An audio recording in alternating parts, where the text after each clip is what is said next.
hit record. Let me get settled, see if I need to adjust it, and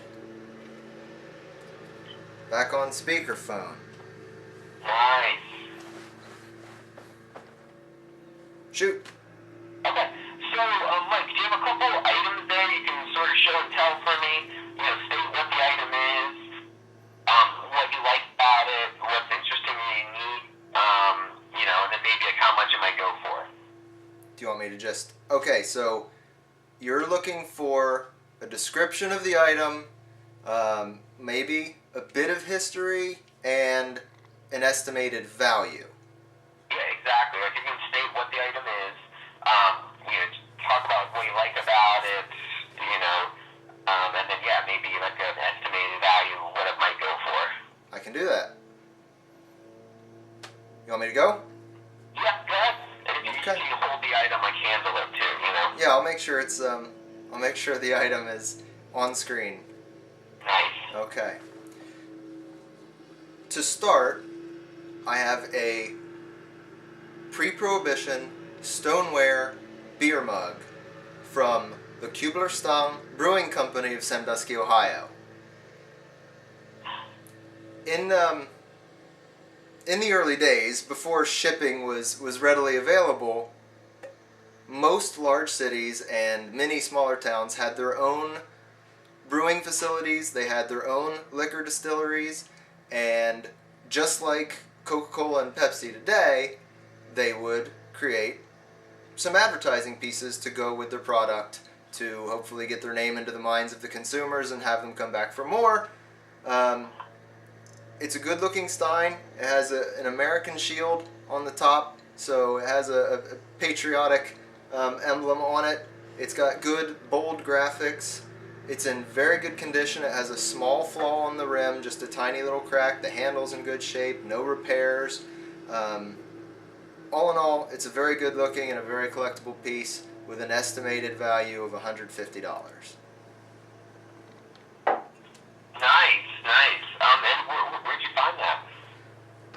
This I found at an auction in Newark, Ohio, Apple Tree Auction House, and I probably paid somewhere around half of its value, about $75. Nice, cool. Alright, so what else do you got there, And feel free, if the item excites you, if you're into it, Absolutely. The oldest thing I've got to show today is a Civil War era picture frame. It is a hinged picture frame made of gutta percha, which is actually derived from the sap of a tree. It is extracted from the tree. It is placed into a mold, pressed into this shape, left to dry, and if you can see the decorative elements, very decorative, very ornate, very Victorian. You open it up, there is no picture inside of this one, but that doesn't hurt it. It still has the original retail label, which reads, it's a daguerreotype case. Proprietors and legal manufacturers of Union cases, patented 1857. So this is Civil War era. It is in very good condition. The decoration on it is good, not terribly desirable. Sometimes you'll see them with battleships, or you'll see them with a man on a horse. This is more of a geometric design, and so it's not at the top of the line, but I would say this case is probably valued somewhere around $75 to $100, and I believe that my investment was probably closer to $20. Nice, very cool. And then, do you have one more thing there? I have one more thing there.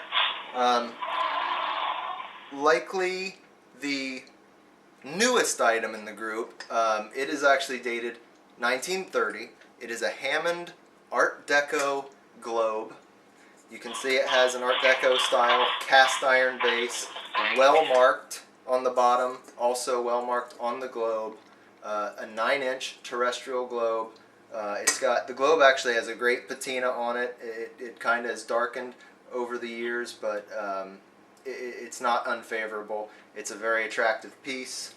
We'll see. Made in New York, Brooklyn, or Boston, it appears. It has actually 3 cities of manufacture. The value of this is somewhere in the neighborhood of $150 to $200, and my investment was $75. Nice, nice. Okay, so let's see here, and then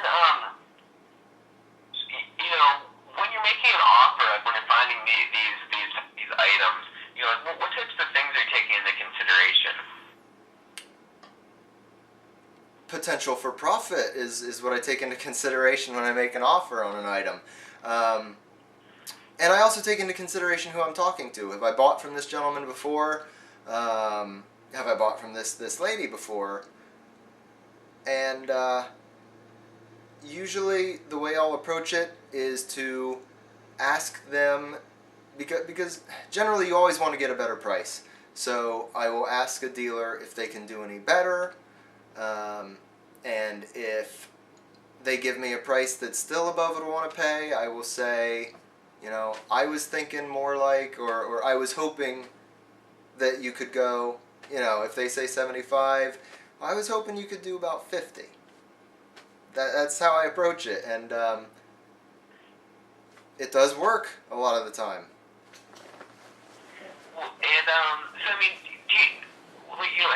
how would you describe, I guess, your negotiating skills? Or I mean, are you an aggressive buyer? I'm a pretty good buyer.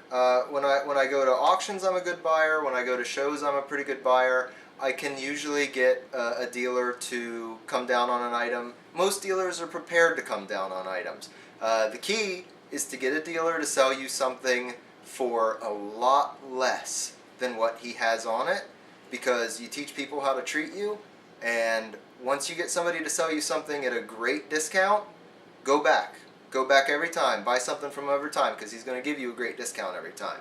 If you pay retail, they'll know you are the guy that pays retail, and you're always going to get a retail price. And I mean, do you have any problems bringing someone back down to earth if they have like an item you're interested in and it's just way overpriced, you feel? I mean, do you have any problems telling it how it is? In general, if I am at an antique show and somebody is unrealistic with their prices and they don't seem to be that eager to move on their price, I tend to leave it alone because people get insulted. As far as, I don't want to necessarily, I don't want to insult people's intelligence. So there's so many fish in the sea that I don't need to get wrapped up in getting into a battle with somebody. I understand that for television you might be looking for something other than that, and that's not to say that I wouldn't be capable of it. I've certainly seen my friends do it, cutting people down, and I don't get into it. Yeah, that's fine. So, what do you think about our show's concept? Like, what do you like about it? What excites you? What excites me most about the show's concept is the idea that your sellers, in many cases, are going to turn your dealers down, and the item is going to go to auction, and we're going to get to see how close the dealer was as far as what he was willing to pay versus what he might expect to sell it for later, and also just the opportunity to see items that I may not have come across before. I always enjoy seeing new things, and new things always present a challenge. So that's about it. Cool. So Mike, this is where I want to look for your elevator pitch, more or less. Like, state your name, your occupation, and basically why would you make for a great dealer, on our panel.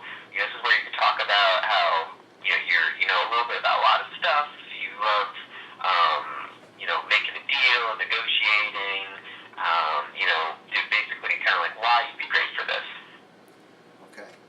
My name is Michael Ross. I am a full-time antiques and collectibles dealer, and the reason I think that I would be great for this television show is that I do have a good deal of general knowledge, so you're not going to be able to present me with too many items that I will be completely unfamiliar with. Sorry, Mike, I lost it. Yeah, no, hey, go ahead and start over again. Remember, this is where you kind of want to sell yourself, like, so I mean, just be confident and like, I've been doing this is my livelihood, this is what you do, right? I mean, more or less you pay bills by doing this, like, this is what you do. Okay. And it's true. Yeah. My name is Michael Ross. I'm 35 years old, full-time antiques and collectibles dealer, and the reason I'd be great for this show is, number one, I do have a very good general knowledge of many fields in the antiques and collectibles market. This is my bread and butter. This is what I do for a living. I get excited about antiques and collectibles. I get excited about them every day, especially when I'm out at the auction, I'm seeing new things, or out at the antique show.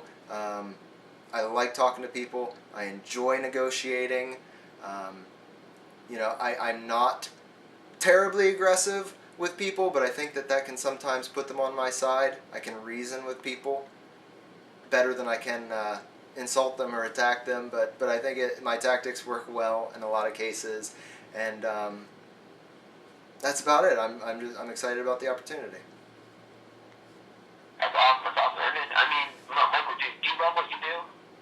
Do I love what I do? I absolutely love what I do. I've done a lot of things. Before I found this job, I probably had 10 other jobs from the time I was 16 on up to about 25, and I didn't like any of them. Well, maybe one. But that's because I was getting paid a lot more money than I needed, than I deserved. But this job, I've liked it ever since I started. I've got no intention of moving on to anything else. I'm not looking for anything else. I never really have. I like to expand my horizons and try new things within the field, but as far as getting out of the antiques and collectibles business altogether, I don't see it happening. I mean, do you feel like you fit the prototype of an antiques dealer? I mean, do I feel like I could be the prototype of an antiques dealer? Do you fit the mold of your typical antiques dealer? Do you feel like you're a little different? Like, are you younger? Like, are most antiques dealers your age? Or? Yeah, I absolutely do not fit the mold of the antiques dealer. I'm afraid that I operate way differently than most of the people I meet. Most of the people I meet are afraid to sell in the style that I sell, meaning that when I put things up for sale on eBay, for instance, I will start my items. If I paid $1,000 for something, I start the bidding at 1 penny, and I just let her go. See what happens. And that's the way I've always done it. That seems to work great for me. It produces a lot of turnover. I don't end up with a lot of backstock that cost me a fortune. Couldn't afford to if I wanted to. That's why I have to start everything low, because I need turnover. If I can't get that $1,000 back, at least I'll get back $800, reinvest it, a smarter way next time. I am younger than most antique dealers I know. A lot of the antique dealers I know work as a team, either two unrelated people working in conjunction, or married couples, or partners.